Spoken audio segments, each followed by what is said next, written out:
क्या आप खुशहाल और सफल जीवन जीने का राज जानना चाहते हैं? क्या आप ऐसी सोच विकसित करना चाहते हैं जो आपको न केवल धनवान बनाए बल्कि आंतरिक शांति भी दे? नेवल रविकांत का पंचांग ऐसा ही एक मार्गदर्शक है। नेवल रविकांत, जो एक सफल सुपरस्टार, व्यापारी और विचारक हैं, ने जीवन और व्यवसाय के मूल मंत्रों को सरल शब्दों में बताया है। यह किताब आपको सिखाती है कि धन संतुलन कैसे बनाए रखें और जीवन की गहराई को ध्यान में रखते हुए संतुलन कैसे बनाए रखें। यह आपके दृष्टिकोण को व्यवस्थित करने और देखने के लिए सही दिशा का सुझाव देता है। अमीर बनना सिर्फ किस्मत की बात नहीं है। खुशी सिर्फ एक गुण नहीं है जिसके साथ हम पैदा हुए हैं। ये एस्पिरेशंस पहुंच से बाहर लग सकती हैं, लेकिन बिल्डिंग वेल्थ और खुश रहना ऐसे स्किल्स हैं जिन्हें हम सीख सकते हैं। एरिक जॉर्गेनसन ने इस शानदार किताब the almanack of Naval Ravikant में ठीक यही सिखाया है। वेल्थी बनने के लिए आवश्यक स्किल्स पर इस किताब में विस्तार से चर्चा की गई है ताकि आप भी वेल्थी की टाइटल प्राप्त कर सकें। आज हम एरिक जॉर्गेनसन द्वारा लिखी गई किताब the almanack of Naval Ravikant के बारे में बात करने वाले हैं। अमीर बनना सिर्फ किस्मत के बारे में नहीं है। खुशी केवल एक गुण नहीं है जिसके साथ हम पैदा हुए हैं। यह आकांक्षाएं पहुंच से बाहर लग सकती हैं, लेकिन वेल्थ को बिल्ड करना और खुश रहना ऐसे स्किल हैं जिन्हें हम सीख सकते हैं। तो ये स्किल्स क्या हैं और हम इन्हें कैसे सीखते हैं? वे कौन से सिद्धांत हैं जो हमारे प्रयासों को दिशा देते हैं? प्रगति वास्तव में दिखती कैसी है? नेवल रविकांत एक उद्यमी, दार्शनिक और निवेशक हैं जिन्होंने धन को बनाने और दीर्घकालीन लॉन्ग टर्म सुख का निर्माण करने के अपने सिद्धांतों से दुनिया को प्रभावित कर लिया है। The almanack of Naval Ravikant Naval के पिछले 10 साल के ज्ञान का संग्रह और अनुभव है। ये एक हाउ टू बुक या स्टेप बाय स्टेप स्कीम नहीं है। इसके बजाय नौसेना के खुद के शब्दों के माध्यम से आप सीखेंगे कि एक सम्मानित, समृद्ध जीवन की ओर अपने अद्वितीय पथ पर कैसे चलें। इस पूरी समरी को हम 2 पार्ट में चर्चा करेंगे, जिसमें हम सबसे पहले डिटेल में जानेंगे वेल्थ के बारे में और उसके बाद हम खुशी के बारे में जानेंगे। धन, वेल्थ और मनी में क्या अंतर है? मनी वो है कि हम किस तरह अपनी वेल्थ को ट्रांसफर करते हैं। मनी सोसाइटी से कमाए हुए क्रेडिट्स होती है। वेल्थ वो चीज है जो हम सब चाहते हैं। वेल्थ ऐसी एसेट्स होती है जो आपको सोते सोते भी पैसे देते हैं। वेल्थ एक कंप्यूटर प्रोग्राम भी है जो रात को भी काम करता है। यहां तक कि बैंक में पड़े पैसे भी वेल्थ है। तो जो वेल्थ की डेफिनेशन है वो है बिजनेस और एसेट्स जो आपके सोते सोते भी पैसे कमा रहे होते हैं। स्पेसिफिक नॉलेज को ढूंढे और उसे बिल्ड करें। विशिष्ट ज्ञान सीखी नहीं जा सकती, लेकिन उससे सीखा जा सकता है। जब नेवल स्पेसिफिक नॉलेज की बात करते हैं तो उनका मतलब है कि वो चीज जानना जो आप अपने बचपन या अपने टीन्स में बिना किसी प्रयास के कर रहे हैं। कोई ऐसी चीज जिसे आपने स्किल समझा ही नहीं, लेकिन आपके आसपास के लोगों ने नोटिस किया। आपकी माँ या आपके बेस्ट फ्रेंड को आपकी स्पेसिफिक नॉलेज के बारे में पता होगा। विशिष्ट ज्ञान एक संयोजन है आपकी यूनिक आदतों का, जो आपके डीएनए में है, आपकी अनूठी यूनिक परवरिश का और आपका इन सभी चीजों के लिए प्रतिक्रिया का। यह आपकी व्यक्तित्व और पहचान के अंदर मिली होती है। पहला इंसान जिसने नेवल की विशिष्ट ज्ञान को पॉइंट आउट किया था वो थी उनकी माँ।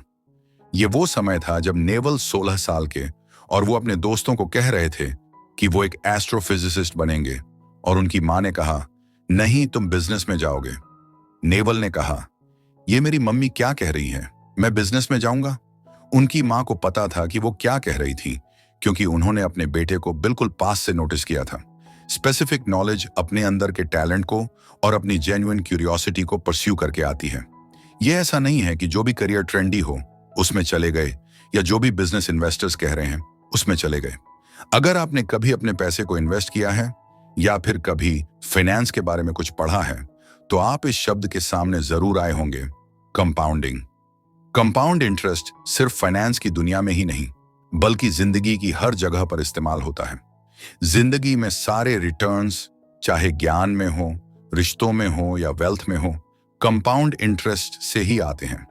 इसके सबूत के लिए आप समाज के सबसे बड़े रोल्स को देख सकते हैं कि क्यों कोई इतनी बड़ी कंपनी का सीईओ है या कोई इतने करोड़ रुपए को कैसे संभाल रहा है। इसका जवाब है कि लोग उन पर विश्वास करते हैं। उनके ऊपर इसलिए विश्वास किया जाता है क्योंकि उन्होंने जो रिश्ते बनाए हैं वो कंपाउंड हो गई है, मतलब 10 गुना या 20 गुना हो गई है। जवाबदेही, अकाउंटेबिलिटी लेना। अमीर बनने के लिए आपको लेवरेज की जरूरत होगी। लेवरेज श्रम हो सकता है, पैसा हो सकता है, कोड या मीडिया हो सकता है, लेकिन इनमें से काफी सारी चीजें लोगों को आपको देनी पड़ेगी। इनमें से कुछ चीजें जैसे लेबर या कैपिटल को लेने के लिए आपको लोगों को विश्वास दिलाना होगा, और यहीं पर जवाबदेही का कॉन्सेप्ट आता है। जवाबदेही एक दो धारी तलवार के जैसी है। जब चीजें अच्छी चलती हैं तो आप क्रेडिट ले सकते हैं, लेकिन अगर चीजें सही से नहीं चलती तो आपको असफलता को अपने नाम पर लेना होगा। मतलब सब नेगेटिव आपको ही सुनना पड़ेगा। हम अब भी अपने नाम पर पब्लिक में फेल ना होने के लिए सोशली हार्ड वायर्ड हैं। जिन लोगों के पास पब्लिक के आगे फेल होने की काबिलियत होती है वो असल में बहुत पावर गेन करते हैं। लोगों को और भी जवाबदेही लेनी चाहिए क्योंकि मॉडर्न सोसाइटी में डाउनसाइड उतना ज्यादा नहीं है। यहां तक कि एक अच्छे इकोसिस्टम में पर्सनल बैंक्रप्सी भी खत्म हो जाती है। किसी बिजनेस में इक्विटी बनाएं या खरीदे, किसी बिजनेस में इक्विटी को ओन करना अमीर बनने के लिए क्यों जरूरी है? इसका जवाब है मालिक बनना वर्सेस नौकरी करना। अगर आपको पैसे अपने समय को देकर मिलते हैं, भले ही आप वकील हो या डॉक्टर हो, आप थोड़े पैसे तो कमा लेंगे, लेकिन आप वो पैसे नहीं कमा पाएंगे जो आपको आर्थिक रूप से मुक्त कर सकेंगे। आपके पास पैसिव आय नहीं होगी और आप सोते सोते पैसे नहीं कमा पाएंगे। बिना ओनरशिप के आपके आउटपुट आपके इनपुट्स के साथ बारीकी से बंधे हैं। लगभग हर सैलरी जॉब, जिनमें भले ही ज्यादा सैलरी हो, जैसे वकील या डॉक्टर, आप तब भी जितने घंटे काम करेंगे आपको उतने ही पैसे मिलेंगे। अगर आप उन डॉक्टर्स को देखते हैं जो अमीर हुए हैं, हमारा मतलब असली अमीर, वो इसलिए हुए हैं क्योंकि उन्होंने एक बिजनेस ओपन किया है, उन्होंने अब निजी प्रैक्टिस शुरू कर दी है, और या फिर वो किसी तरह का मेडिकल डिवाइस बनाते हैं या कोई बौद्धिक संपदा, इंटेलेक्चुअल प्रॉपर्टी बनाते हैं। लेवरेज करने की स्थिति ढूंढे। हम अनलिमिटेड लेवरेज की उम्र में रह रहे हैं, और अगर आप अपनी वास्तविक जिज्ञासा को फॉलो करेंगे तब आप बहुत पैसे कमा सकते हैं। अपनी वास्तविक बौद्धिक जिज्ञासा, इंटेलेक्चुअल क्यूरियोसिटी को फॉलो करना आपके करियर के लिए ज्यादा अच्छा है, न कि उस चीज को फॉलो करना जो कि आज पैसे बनाकर दे रही है। आपको कुछ ऐसी चीज करनी आना चाहिए जब वो मांग डिमांड में होगी और दूसरे लोग उसे करना नहीं जानते हो। कुछ ऐसे उत्पाद या सेवा के बारे में सोचें जो समाज को चाहिए, लेकिन उन्हें यह नहीं पता कि उसे पाएं कैसे। जैसे 2007 में स्टीव जॉब्स ने देखा कि लोगों को स्मार्टफोन की जरूरत है, लेकिन लोगों को यह नहीं पता कि उसे बनाएं कैसे। आप बस अपनी स्किल को डेवलप करते रहें और उस समय का इंतजार करें जब दुनिया में कुछ नया आए। उन्हें जिस स्किल की जरूरत है वो आपके पास हो। आप तब तक अपना नाम और अपना ब्रांड यूट्यूब पे, ट्विटर पे, इंस्टाग्राम पर बनाओ, क्योंकि जब समय आएगा तब आप उसी चीज को मैक्सिमम लेवरेज के साथ कर पाएंगे। लेवरेज के 3 ब्रॉड क्लासेस हैं। लेवरेज का पहला रूप है श्रम, जहां दूसरे लोग आपके लिए काम करते हैं। यह सबसे पुरानी फॉर्म ऑफ लेवरेज है और इस मॉडर्न वर्ल्ड में उतनी ज्यादा अच्छी नहीं है। दूसरे लोगों को मैनेज करना बहुत मुश्किल है, इसके लिए बहुत अच्छी लीडरशिप स्किल्स की जरूरत होती है। दूसरा लीवरेज, मनी लीवरेज का एक अच्छा फॉर्म है। इसका मतलब है कि जब आप कोई भी फैसला लेते हैं तो आप उसे पैसे से मल्टीप्लाई करते हैं। पैसे को मैनेज करना लोगों को मैनेज करने से आसान है। और लेवरेज का अंतिम रूप है, सबसे लोकतांत्रिक डेमोक्रेटिक रूप, यह है जिनको दोहराने में पैसे नहीं लगते। इसके अंदर किताबें, मीडिया, मूवीज, कोड आते हैं। एक डेवलपर ने ऐप बनाया और अब वो हमेशा के लिए चलता ही जा रहा है। एक यूट्यूबर ने वीडियो एक बार बनाया और अब उसे करोड़ों लोग देख रहे हैं। बेचना सीखो, बनाना सीखो। अगर आप दोनों कर सकते हैं तो आपको कोई नहीं रोक सकता। ये दोनों 2 अलग अलग श्रेणियां हैं। एक है उत्पाद बनाना, ये मुश्किल है। इसके अंदर डिजाइन आ सकता है, डेवलपमेंट आ सकता है, मैन्युफैक्चरिंग आ सकती है। हर एक इंडस्ट्री में बिल्डर की परिभाषा अलग होती है। जैसे टेक इंडस्ट्री में सीटीओ होता है, लॉन्ड्री बिजनेस में वो होता है जो कि लॉन्ड्री सर्विस दे रहा है। दूसरी श्रेणी है बिक्री, बेचना। एक काफी बड़ी टर्म है। बेचने का मतलब सिर्फ ग्राहकों को बेचना ही नहीं होता, इसका मतलब मार्केटिंग भी हो सकता है, इसका मतलब बातचीत करना भी हो सकता है। ये एक बड़े छाते के जैसा है। 2 मौलिक खेल होते हैं जो लोग अपनी जिंदगी में खेलते हैं। पहला है पैसों का खेल। मनी गेम लोग इसलिए खेलते हैं क्योंकि पैसा आपकी सारी समस्या तो सॉल्व नहीं करता, लेकिन वो आपकी मनी प्रॉब्लम सॉल्व करता है। लेकिन उसी समय काफी सारे लोग जो अंदर ही अंदर ये मानते हैं कि वो पैसे नहीं कमा सकते, वो कोई भी वेल्थ क्रिएशन होने देना ही नहीं चाहते, तो वो पूरी एंटरप्राइज को अटैक करके कहते हैं कि वो पैसा कमाना बेकार है, हमें ये सब नहीं करना चाहिए। लेकिन वो दूसरा गेम खेल रहे होते हैं जिसे स्टेटस गेम कहते हैं। स्टेटस एक जीरो सम गेम है, मतलब इससे किसी को फायदा नहीं होता। ये काफी पुराना गेम है, हम इसे जंगलों के समय से खेलते आ रहे हैं। कौन नंबर 1 आया, कौन नंबर 2 आया, कौन नंबर 3 आया, और नंबर 3 को नंबर 2 पर जाने के लिए नंबर 2 को हटाना होगा। स्टेटस गेम में दिक्कत यह है कि आपको जीतने के लिए किसी और को नीचे गिराना पड़ता है। ऐसा काम ढूंढो जो खेल की तरह लगे। हम शिकारी की तरह जीते थे और तब हम सब अपने लिए काम करते थे। लेकिन कृषि आने के बाद हम धीरे धीरे स्टेटस गेम में घुसने लगे। औद्योगिक क्रांति, इंडस्ट्रियल रेवोल्यूशन और फैक्ट्रीज ने हमें और श्रेणीबद्ध हायरार्किकल बना दिया, क्योंकि हर इंसान तो अपनी फैक्ट्री नहीं चला सकता। लेकिन अब इंटरनेट की वजह से हम उसी समय में फिर से वापस जा रहे हैं, जहां ज्यादा से ज्यादा लोग खुद के लिए काम कर सकते हैं। आपका पैसे के लिए प्यार, पैसा सारे फसाद की जड़ नहीं है, पैसे में कोई बुरी बात ही नहीं है, लेकिन पैसे से प्यार करना और बस पैसे की ही रट लगाकर बैठना बुरा है। ये इसलिए बुरा नहीं है कि आपको समाज क्या कहेगा, यह आपके लिए बुरा है। पैसे से प्यार करना इसलिए बुरा है क्योंकि यह प्यार कभी खत्म नहीं होगा। अगर आप पैसे से प्यार करते हैं और आप उसे कमा लेते हैं, तब आपके लिए कभी काफी नहीं होगा। आपके पास कभी इनफ इसलिए नहीं होगा क्योंकि ये जो पैसों की चाह है वो किसी नंबर पर जाकर खत्म नहीं होती है। जब आप पैसे कमाते हैं तब आप और पैसे चाहते हैं और फिर आपको डर लगता है कि कहीं आप वो पैसे खो ना दें।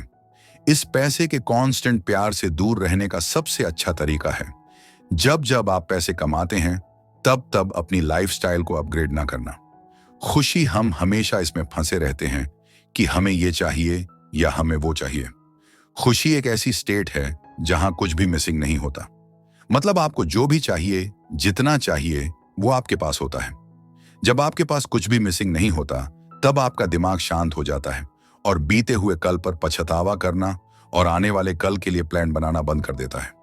लोग गलती से ये मानते हैं कि खुशी का मतलब सकारात्मक विचार और सकारात्मक कार्य होता है, लेकिन ऐसा नहीं है। खुशी सकारात्मक विचारों के बारे में नहीं है, ये ना ही नकारात्मक विचार के बारे में है। खुशी का मतलब इच्छाओं का ना होना है, खासकर बाहरी चीजों की इच्छाओं का। खुशी को मौजूदगी, प्रेजेंस की जरूरत होती है। किसी भी समय जब आप चल रहे होते हैं तो आपके दिमाग का काफी कम प्रतिशत वर्तमान क्षण में होता है।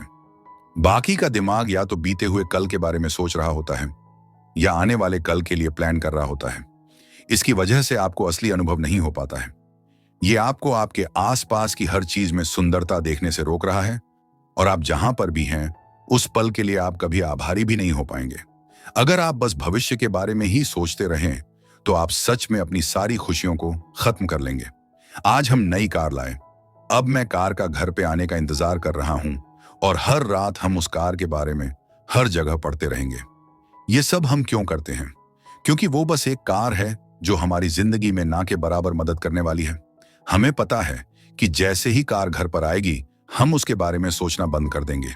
बात यह है कि हम बाहरी चीजों के आदी हो चुके हैं और हम ये सोचने लगे हैं कि बाहर की चीज से हमें खुशी मिलेगी, और ऐसा बिल्कुल भी नहीं है।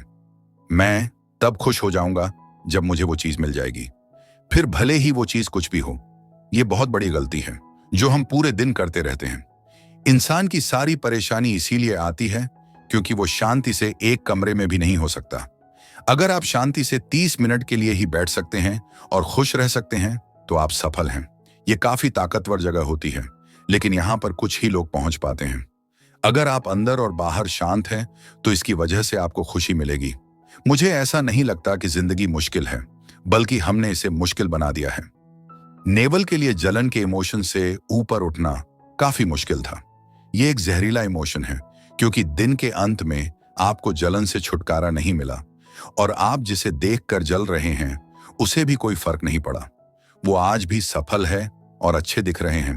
खुशी भी एक स्किल है, जैसे न्यूट्रिशन एक स्किल है, डाइटिंग एक स्किल है, फिट होना स्किल है, पैसे कमाना स्किल है। वैसे ही खुशी भी एक स्किल है। ये वो चीज नहीं है जिसके साथ आप पैदा होते हैं। अब कोई खुशी की स्किल को कैसे बिल्ड कर सकता है? आप अच्छी आदतें बना सकती हैं और वो आपको खुशी देने में मदद करेंगे। चीनी ना खाना आपके मूड को स्थिर, स्टेबल रख सकता है। अल्कोहल ना पीना आपके मूड को और स्टेबल कर सकता है। और हाँ, वीडियो गेम खेलना आपको अभी तो खुशी दे सकता है, लेकिन लॉन्ग टर्म देखा जाए तो वो आपकी खुशी को खराब कर रहा है। मुख्य बात यह है कि आपको अपनी उन बुरी आदतों को अच्छी आदतों के साथ बदलना होगा जिन्हें आप बिना सोचे समझे करते हैं। दिन के अंत में आप अपनी आदतों का और जिनके साथ आप सबसे ज्यादा समय बिताते हैं उसका एक संयोजन, कॉम्बिनेशन है। नेवल यहां पर अपने एक पर्शियन दोस्त की बात बताते हैं जिसका नाम है बेहजाद। वो जिंदगी से बहुत प्यार करता है और वो उन लोगों के साथ बिल्कुल भी बात नहीं करता जो खुश नहीं रहते। अगर आप बेहजाद से पूछेंगे कि उसका सीक्रेट क्या है, तो वो कहेंगे कि क्यों पूछना बंद करो और वाह बोलना शुरू करो। दुनिया इतनी गजब की जगह है, हम इंसान हर चीज को हल्के में लेते हैं। देखो अभी मैं और आप क्या कर रहे हैं, हम सब अपने घर पर हैं, छत के नीचे हैं, आप ये समरी पढ़ रहे हैं। हम दोनों तो दो बंदर होते जो किसी जंगल में बैठकर सूरज को डूबते हुए देख रहे होते। अगर आप प्रेजेंट मोमेंट में रहेंगे तो आप ये देख पाएंगे कि हमारे पास हर समय कितने सारे गिफ्ट्स हैं, हमें बस यही करना है। यहां पर नेवल अपनी आदतें बताते हैं जिनसे उन्हें खुशी हासिल करने में मदद मिली। सबसे पहली आदत है ध्यान। ध्यान का उद्देश्य है कि दिमाग कैसे काम करता है। ध्यान का बस सरल सा मतलब है कि हर एक पल के बारे में जागरूक रहना। मतलब अगर आप चल रहे हैं तो चलने पर ध्यान देना। नेवल ये भी कहते हैं कि हर रोज वर्कआउट करने से वो और ज्यादा खुश इंसान बन गए। अगर आपके पास शरीर की शांति है तो दिमाग को शांत करने में आसानी होगी। अब हम लोग आदतें कैसे बदल सकते हैं? एक आदत को लें, उसके लिए इच्छाएं बनाएं, उसे विजुअलाइज करें, उसके लिए एक रास्ता परिभाषित करें, नीड्स, ट्रिगर्स और सब्स्टिट्यूट्स को आइडेंटिफाई करें, अपने दोस्तों को बताएं और बहुत ज्यादा ट्रैक करें। जिंदगी की किसी भी स्थिति में हमारे पास 3 चॉइसेस होती हैं। या तो आप उस स्थिति को बदल सकते हैं, या आप उसे स्वीकार कर सकते हैं, और या आप उसे छोड़ सकते हैं। अगर आप उस स्थिति को बदल सकते हैं तो वो एक इच्छा होगी। जब तक आप उस स्थिति को बदलेंगे नहीं तब तक आप पीड़ित रहेंगे। उदाहरण के लिए, अगर कोई गरीब है तो वो अमीर बनने की चाहत रखता है, और जब तक वो अपने हालात नहीं बदलता वो तब तक पीड़ित ही रहेगा। जो अच्छा विकल्प नहीं है वो है कि बैठकर ये इच्छा करना कि तुम इस स्थिति को बदलोगे लेकिन उसे प्राप्त नहीं करना। आप उस पर सामान लगाना चाहते हैं लेकिन छोड़े नहीं पा रहे हो। जो वाक्यांश नौसेना उपयोग करते हैं वो बस एक ही शब्द है, स्वीकार करो। तो भिन्न होता है कैसा है? ये बिल्कुल ठीक है, आपने जो किया है उसका परिणाम क्या होगा। हमें हर समय वो नहीं मिलता जो हम चाहते हैं, लेकिन कभी कभी ये सबसे अच्छा हो रहा होता है। जैसा गीता में लिखा है, जो भी हो रहा है महान के लिए हो रहा है। स्वीकृति के रवैये को पाना बहुत मुश्किल है। तो यहाँ पर नेवल अपने कुछ हैक्स शेयर करते हैं। उन्हें अंतिम रूप देने को स्वीकार करने में कारगर मदद मिली। पहला हैक है पीछे मुड़कर देखना। मतलब जब आप पहली बार ऐसी स्थिति में थे तो उसके बाद क्या हुआ था? पिछली बार जब आपका बिजनेस फेल हुआ तब क्या हुआ? पिछली बार जब आपको स्वास्थ्य संबंधी दिक्कत हुई तब क्या हुआ? आप उस स्थिति से आई सुधार और विकास को देख सकते हैं। वो एक और हैक कर्मचारी हैं। जब कोई बुरी स्थिति हो तब वो आपसे पूछें, किस स्थिति में क्या सकारात्मक है? अधिकतर हर एक स्थिति में सकारात्मक घटित होता है। यदि आप किसी भी स्थिति में सकारात्मक नहीं खोज रहे हैं तो आप अपने आप से ये कह सकते हैं कि अब ब्रह्मांड मुझे कुछ नया सीखने वाला है, अब मुझे शांति से उसकी बात सुननी है। ध्यान देना इतना शक्तिशाली क्यों है? आपकी दुनिया उस स्थान में से एक है जहां पर आपका स्वचालित तंत्रिका तंत्र स्वैच्छिक तंत्रिका तंत्र से है। यह अनिच्छिक है लेकिन आप इसे कंट्रोल भी कर सकते हैं। इंटरमिटेंट फास्टिंग के लिए ध्यान दें। जितनी अधिक शुगर से शरीर भारी होता है उतना ही अधिक ध्यान भटकाने से मन भी भारी होता है। जब हम अकेले, अबाधित, अविचलित अवस्था में समय बिताते हैं तो इसकी वजह से हम मानसिक रूप से मोटे हो जाते हैं। यहां नेवल पर एक लाइफ हैक दिया गया है। जब देखो तब ध्यान करो, या तो गहरा ध्यान दोगे या तुम सो जाओगे। दोनों बेकार से फायदा है। आदत में विशिष्ट लक्ष्य में विश्वास नहीं करता।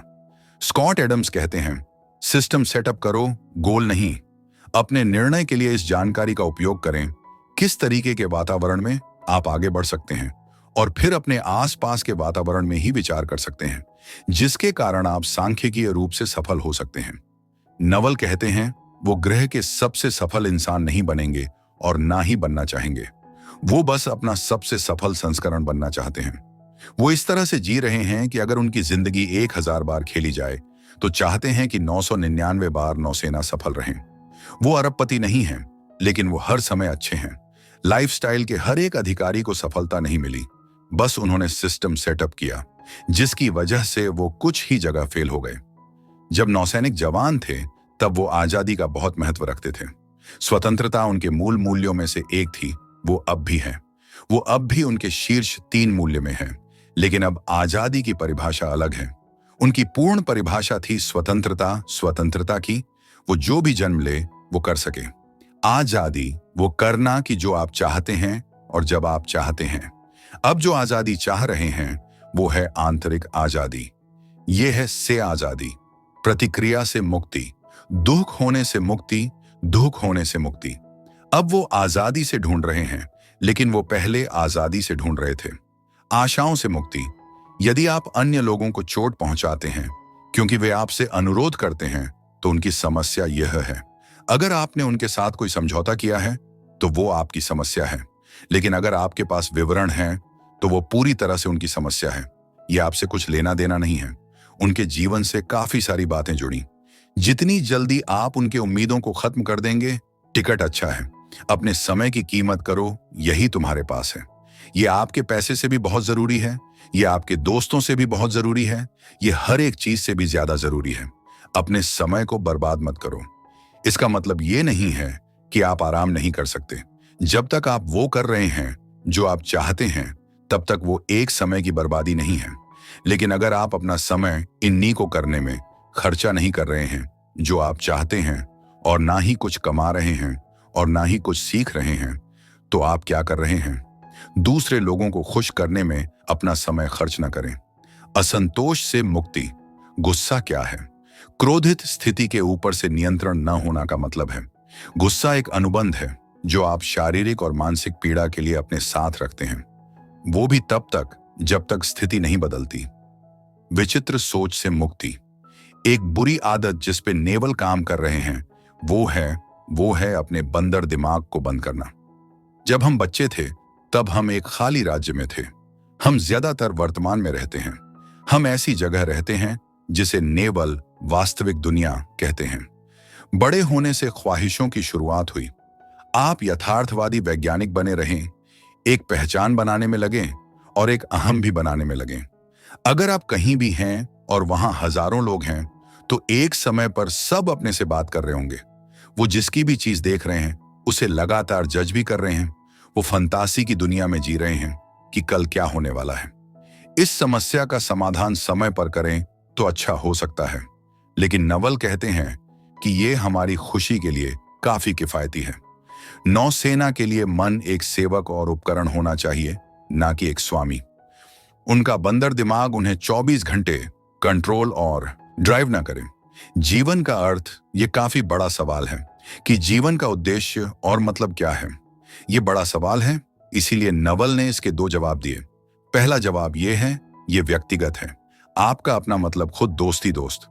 किसी भी तरीके का ज्ञान आपको कोई भी देता हो, लकड़ी का बुद्ध या नवल, आपको नॉनसेंस ही लगा होता है। इसलिए आपने ये खुद खोजा है, तो जवाब जरूर दें, नहीं सवाल जरूर करें। आपको कहीं पर बैठकर सवाल पूछना है। जब आपको उत्तर देना संभव होगा, साथ में आप खुश हैं, तब वो आपके जीवन से संबंधित होगा। दूसरा उत्तर यह है कि जीवन का कोई मतलब नहीं है, जीवन का कोई उद्देश्य नहीं है। ओशो कहते हैं, ये पानी पर घर जैसा या जैसा है वैसा ही रेत पर घर बनाना। आप भी जो करेंगे वो खत्म हो जाएगा, जैसे कि ये ग्रह मिल जाएगा। यहां तक कि समूह जो मंगल को उपनिवेश बनाना चाहता है वो भी मिट जाएगा। कोई भी आपको कुछ पीढ़ी बाद याद नहीं रखने वाला, भले ही आप एक कलाकार हो, एक कवि हो या कोई भी। इसका कोई मतलब भी नहीं है। आकर्षक आउटरो, पूर्ण और सुरक्षा।